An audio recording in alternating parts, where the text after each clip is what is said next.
Good morning. Morning, missus. How are you feeling today? Fine. Good. May I? I'm Dr. Taylor. Haven't seen you before. I'm your psychiatrist. Psychiatrist? Do I need one?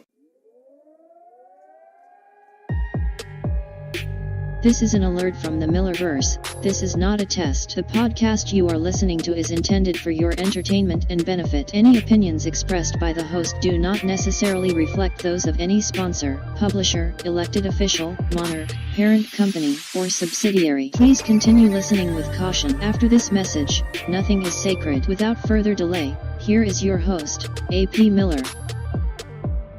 Hello everyone, welcome to the Millerverse podcast. I'm your host, writer, novelist, author, blogger, and the man with the world's most punchable face, A.P. Miller.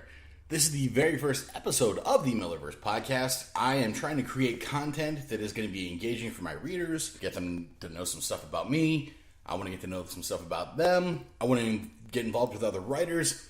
And this is me doing that. I'm creating content going with what I know, which is talking a lot and audio production. I spent quite a few years in radio. Not a whole lot, but, I spent some time. I learned with one of the best, and it's one of those skills I picked up, and I'm a firm believer in taking what you know, applying it to what you want to do, and hopefully giving yourself a leg up to get there. So, this is the podcast. Thank you very much for being a part of it with me. On today's episode, this one's going out to all the writers there in AuthorTube land and the Twitter writing community, the Instagram writing community. I'm going to give you some strategies on marketing yourself and your releases as an independent writer. As an independent writer, we don't have the high-powered marketing companies putting it to work, but that's okay because I believe that you have everything you need to create a good go at a marketing campaign. I want to tell you what I know to help you get there. I've got a rapid-fire book review of the Hellbound Heart by Clive Barker.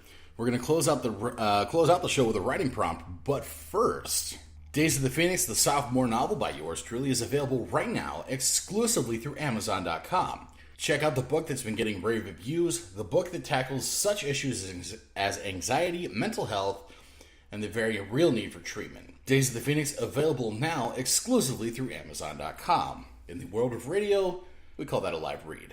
So, marketing strategies for independent writers.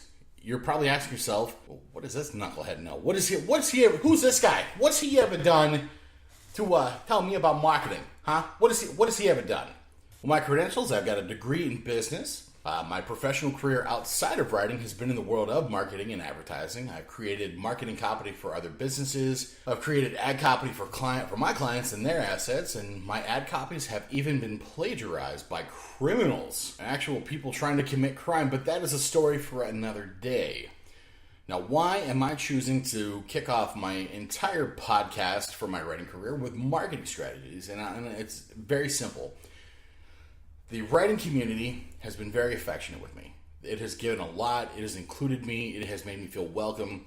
And if there's something that I can do, I want to try to give back to the writing community. And I want to take what I know and present it in a way to the writing community that, hey, this is my gift to you. This is my thank you for making me feel included, for letting me be a part of this incredible thing. And it's fantastic because I feel compelled to support all writers in their endeavors. Writing and literature is not a zero-sum game.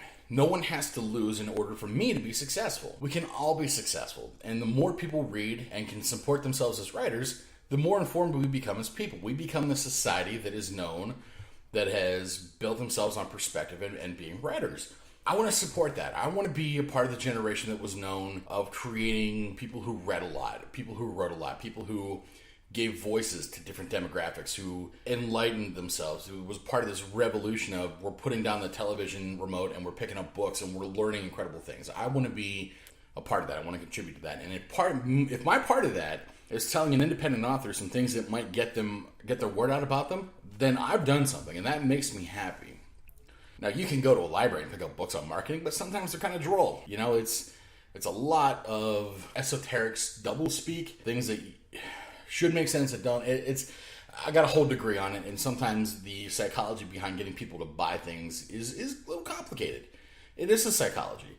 But there are things that independent writers can do. The creative person wants to be creative exclusively. I mean, I know I do. I want to sit down, I want to write great stories, and I want to hand them out to someone and say, okay, make me a ton of money. As an independent writer, I believe that I'm a small business owner. And the reason I believe that is I create product for consumption. I want people to buy that product and I want them to pay me for it. I have tax implications that I need to be concerned with. And I am directly responsible for the money that I make based on how well I get the word out about the product I've created. It could be the anarchist in me, but if there's one thing I absolutely cannot stand, it's the clickbait videos that you'll see on Facebook, on YouTube that says, hey, these are 5 easy tricks that you can create $1 bajillion without even have to get out of bed and putting your pants on. Oh, I hate that. There is no way to get any sort of substantial result that avoids hard work. Hard work, it's all hard work. I mean, we have to put the effort into it. We have to put the effort into honing our skill, to understanding the business side of it. And the more you put into it, the more you learn how to tell stories, the more you learn how to take care of the small business side of it, the more you get out of it. You, as a writer and as a small business owner, because I'm going to consider us all small business owners right now, the more we get out of it, the more we put into that investment. So with that understood, that I hate those clickbait videos, I'm giving this information away for free as my contribution to the writing community. So we are small business owners. Let's just go ahead and carry that assumption. Marketing is crucial for us. We want people to know who we are, what we're doing, what makes us tick, and we are without the benefit of a corporate marketing firm to deliver that message for us. So we need to be self-reliant. If you've ever seen my logo, you notice there's that big circle A that says, oh my God, he's into anarchy. That is just a homage to the punk rock scene that really got me through my teenage years. And one of the more important values that I've received from punk rock is the do-it-yourself mindset. There was a lot of things that I wanted to do, but the opportunities were not there, so I made those opportunities for myself. I wanted to be a radio host. I wanted to be a sportscaster at one point, and the radio outlets weren't hiring sports personalities, so I went out and created my own podcast, created my own news outlet that covered mixed martial arts. I wanted to be a writer, so guess what? I opened up a WordPad document and I just started writing. So that self-reliance has always been in me, and hopefully I can pass some of that on to you. While it is an ugly word, your own marketing campaign can be a lot of fun if you're ready to think about it in the right way. Essentially, marketing boils down to a few simple concepts. 1, finely tuning your message. 2, figuring out who you want to get that message to. And finally, delivering that message. So, without further ado, my gift to you, a few simple marketing strategies for the independent writer that will hopefully get you somewhere in getting people to know who you are. Before you can deliver the message, you need to know what the message is. So we're going to start with creating a marketing statement. Now, the first part of that is we're going to create a mission statement. Now, this document can be just for you. It can be public if you want people to see it, but it's important that you commit the words to paper. So as you're listening, grab a notebook, grab a pen, and let's start with your mission statement. What kind of writer do you want to be? What do you want to get out of your writing endeavors? Do you want to be the writer who is given a voice to the voiceless? Do you want to be the world's best romance author? Do you want to be the writer who has given the world free literature just to increase literacy awareness? Once it's on paper and once you can see it, you begin to form the idea of what you want your creative message to be. The mission statement is something you can look back on and say, okay, this is where I'm headed. This is where I want it to be. And once you have that direction, once you have that statement concreted, then you can begin with how you want to be perceived and how you can start crafting your marketing statement. You need to know that you're going to need to come up with several marketing plans over the course of your career. The first one you need to come up with is the self-marketing plan. You want people to know that you are the writer, whether it is your given name, whether it is your nom de plume, which is pen name. I come from backwoods, Pennsylvania, and I get excited about using words like that. The first plan you're going to come up with is the self-marketing plan. You need to let people know that you are a writer, and you want them to know you are a writer. You want to get in their notice. Now, I said before, writers are not competing with each other. I do not need another writer to fail in order for me to be successful. But knowing what your specialty is, what your niche is, what you do a little bit different than another writer, because differences are okay. That is completely fine. In fact, you being different than everyone else in the game is important. You should be different. Knowing what your difference is might help you stand apart to selective readers. So, does your writing resound well with people who have served in the military? Are you writing directly for people who train horses? Those little differences, your unique stance, is going to be important to know. You're going to need to create marketing plans for each title you release. And we're going to talk a little bit more about creating an event around your release, probably in another date. But for every book or every major release that you're putting out without the support of a publisher, you're going to need to create a marketing plan for that release. Now, your marketing plan should clearly define what your message is. The self-marketing plan. So let's say Writer X is a Canadian author who traveled the world to study the religions of the world. That's good to know. Writer Z is a former school teacher who is trying to bring awareness to the plight of today's youth. You will find out what kind of author you are by sitting down, creating your mission statement, knowing what your message is, the very core, the very essence of what you want your career to be about. Whenever the day is done, what are people saying about you as an author? That's going to be at the core of your mission statement. That's going to be a part of your marketing plan for yourself. Now, for the marketing plans for the book releases, they're going to be what the book's about. It's going to be what the message of the book about, your synopsis, the things that are going to get people interested in the book you're reading. That's going to be a part of your title marketing plan, but the concepts are rather interchangeable. Your marketing plan should be uniform across all of your platforms, and this is non-negotiable. Conflicting marketing messages are counterproductive.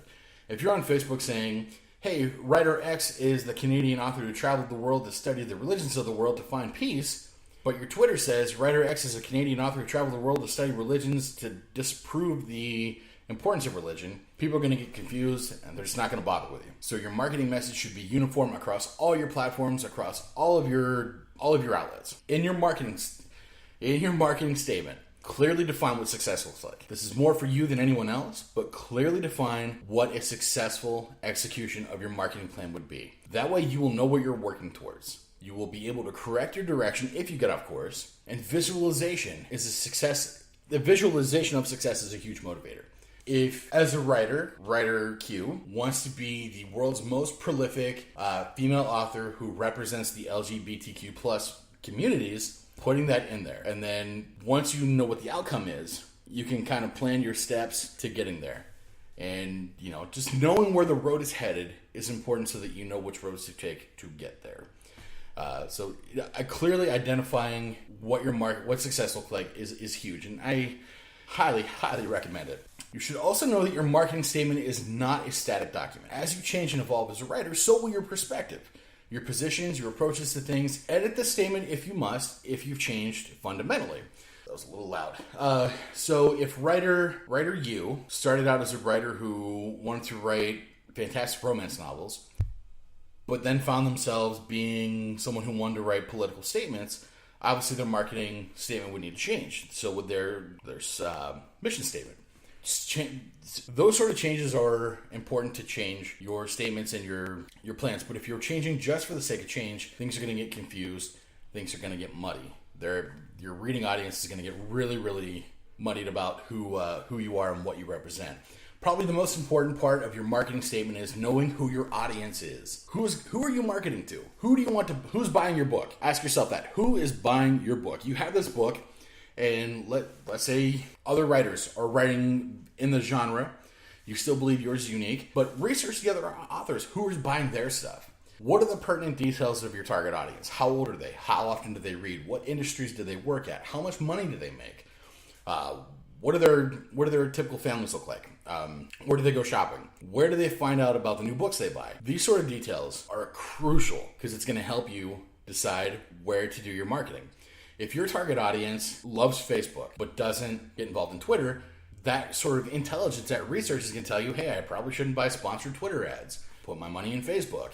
If your target audience doesn't use the internet but reads local publications, local library newsletters, maybe putting your money in there. The market research is going to tell you where to put your resources. And probably your most important resource is your time. If you can save time by not wasting it trying to bark up avenues that your target audience isn't reading, that is super crucial to you to save you time, money, and energy. So this is all going to come from starting your marketing plan. The second strategy you want to get involved in is probably branding. You want to create an instant impression that your work and content will be quality before anyone even sits down to consume your work. Some of the great brands in literature, Stephen King. You don't even need to know what the Stephen King book's about. You just see his name on the cover and be like, okay, we got ourselves a good book. The Penguin books. You can go into a bookstore and you see a black cover with an orange stripe. You know that it's a Penguin classic. Probably worth your time picking up. The Scholastic brand. The Hunger Games, and I think Harry Potter was published under Scholastic. They have a brand reputation of putting out good quality books. As much as no, you know what? I'm going to take that back. I don't even want to start off with that kind of negativity. The Twilight books. have an excellent brand. I mean, whether you like reading them or not, it got people reading. So, I mean, they deserve kudos and applause for that. The Twilight books have a unique font, a unique face. You know by looking at it, you're involved in the Twilight property. That is good. That is a good branding. Janet Ivanovich has excellent branding. You know, you can look at a distance and you can see a book and you can tell if it's a Janet Ivanovich book. That is the kind of instant recall you want to create with your branding. Jenna Moresi, probably one of the best businesswomen in literature as far as independent authors are concerned, has excellent branding. Now, part of your brand should be a logo or a routine style of script. Janet Ivanovich's books have the same script and style over all of her covers. She also has the books that are numbered, and her number titles are... I wish I would have thought of that. That's the only thing I can think of when I think of Janet Ivanovich's number titles. I wish I would have thought of that. But you can tell a Janet Ivanovich book from their script and style on her covers.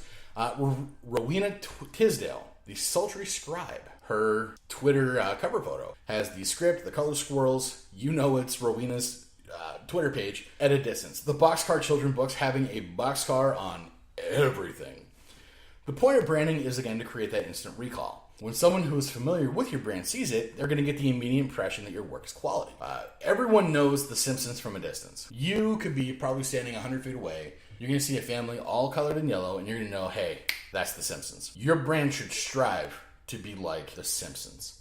You want to create that instant recall. That the point of marketing and branding is you got someone who is saying, hey, I'm in the market to buy a book. You want them to think of you first. Essentially, that is the whole point of business and marketing. You want them to think of you first. That is what all these channels are gearing towards. That's what these little aspects are kind of building towards. Is someone says to himself, hey, you know what? I really need a book. Oh, that's right. Writer Q just came out with one. Let's go buy one of those. That is the point of branding and the marketing. Just got off on a little tangent. Next part of your branding should be taglines and mottos. I love this part. Rowena, her tagline is, she's the sultry scribe. Jenny Lawson is the bloggist. Jenna Moresi is the cyborg queen.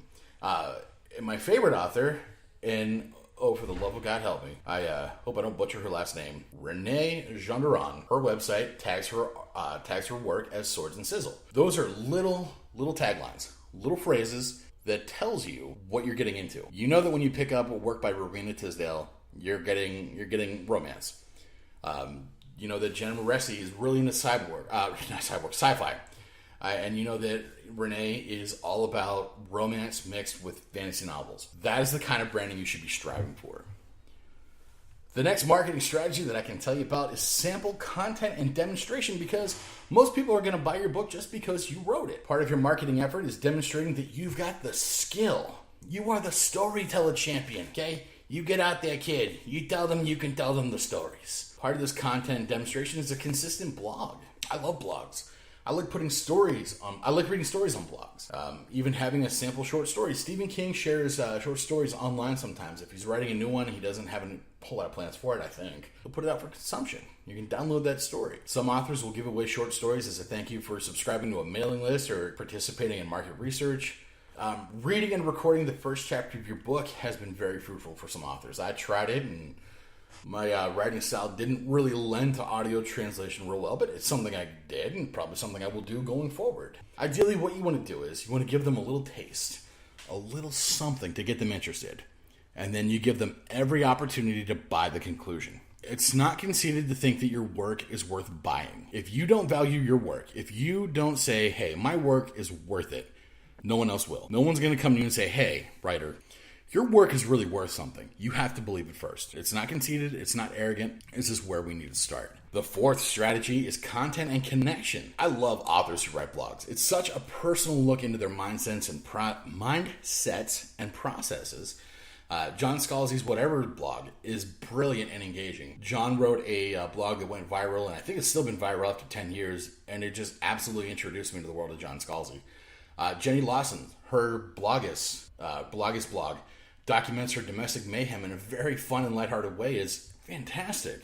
And then there's AuthorTube, or YouTube videos created by authors. Jenna Moresi's channel is just gold, and she has something for everyone, for readers, for authors. You don't want to go out and copy Jenna, but, you know, Jenna has the way to do it right. Her YouTube channel has found a good formula that works for her. People love vlogs. if there's a chemistry with the camera and your life is interesting to watch. Now, I'm not saying that your life isn't interesting, but putting out a daily video of just drawing little dots on the wall might not get the response you're looking for.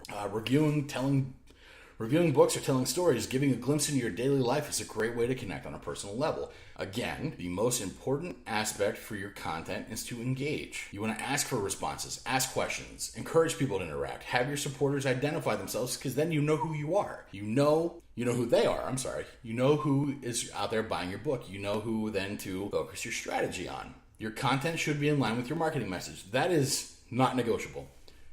Your marketing message should be the same. It should be uniform. It should be identical across all of your channels. If you're calling yourself the Sunshine Scribe and then sharing videos about how you hate bright colors, it might be counterproductive. But don't be afraid to be yourself. Don't let your idea that you're going to sell a bunch of books and that you need to adhere to the strict marketing plan keep you from being who you are. Because ideally, being who you are has brought you to the table and it's done well for yourself so far. Finally, networking and connecting.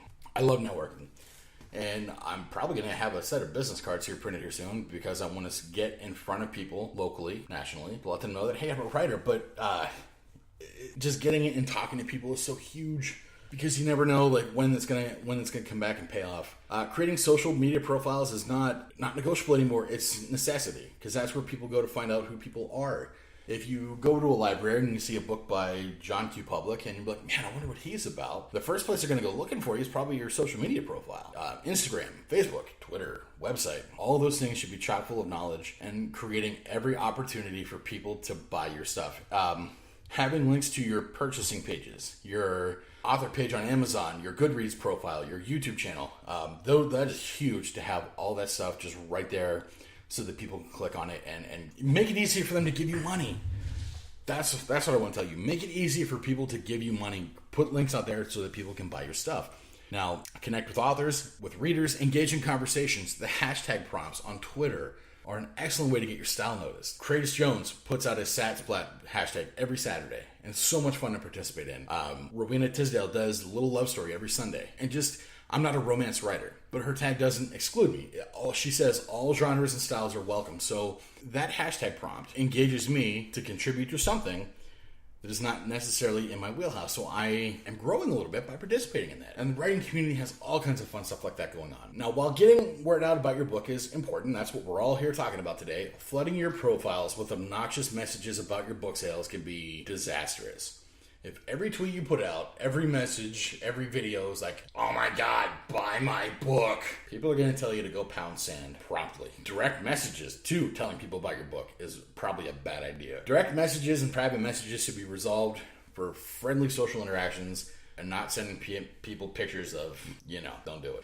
Like other facets, again, you want to make sure that your marketing message is consistent across all of those platforms and channels as well. So hopefully I told you guys something that may have inspired a couple ideas, maybe getting you started on the right path, maybe hopefully made marketing a lot less scary than what a lot of folks think it could be.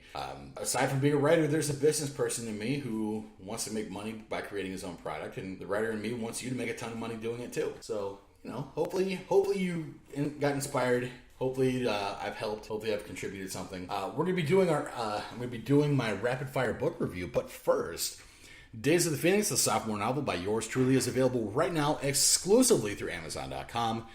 Check out the book that has been getting rave reviews. The book tackles issues such as anxiety, mental health, and the very real need for treatment. Days of the Phoenix available now exclusively through Amazon.com. The rapid fire book review, The Hellbound Heart by Clive Barker. I picked up the book because I enjoyed the movies when I was younger. Oftentimes we hear about a book being better than the movie, and this was the case with this novella. The book has a very descriptive style, and I appreciate in my mind's eye the visual more than the early 80s style of the movie. While the characters are similar between the two, I found the book to be a much better experience. The prose flowed, the characters were interesting, and there was a desperation in the sub-antagonist's motivations that made her both wicked and human. I give it 3.75 out of 5 stars. Tune in next week for episode 2. I'm not sure what it's going to be about, but I can assure you that I'll be designing the episode purely for your entertainment. Closing out the show, I want to close you with a writing prompt. You wake up one day and you discover that you can hear plant life speaking to each other. You don't know the language, but you know they sound angry. You decide to make contact. How do you do it, and what are the results? Leave your responses in the comments below, or you can email email me at apmiller245@gmail.com with your responses. If you feel so inclined, you're looking forward to what next week brings, make sure you hit the subscribe button. Always feel free to share it with your friends. And from the bottom of my heart, thank you very much for listening this far. It's been a pleasure, and I'll talk to y'all next week.